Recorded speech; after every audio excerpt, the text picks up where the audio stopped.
falar com a mamãe de manhã? Foi, pai. Você tá chorando, senhor?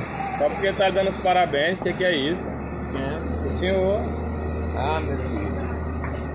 Hoje é o 7º, 6º dia de ano. Aí eu me lembro, quando eu criança, né? Já vivi esse tempo todo.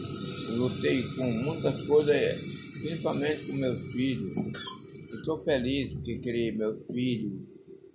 Estou feliz. Embora eu esteja assim, mas isso não é doença não. É um tempo que a gente passa assim. E é determinado por Deus. A gente deve estar feliz. Mas estou também feliz porque tenho os meus filhos. O que eu não veio tomar café, não veio até agora. Nem Janildo. Nem Janildo. O Janildo falou comigo.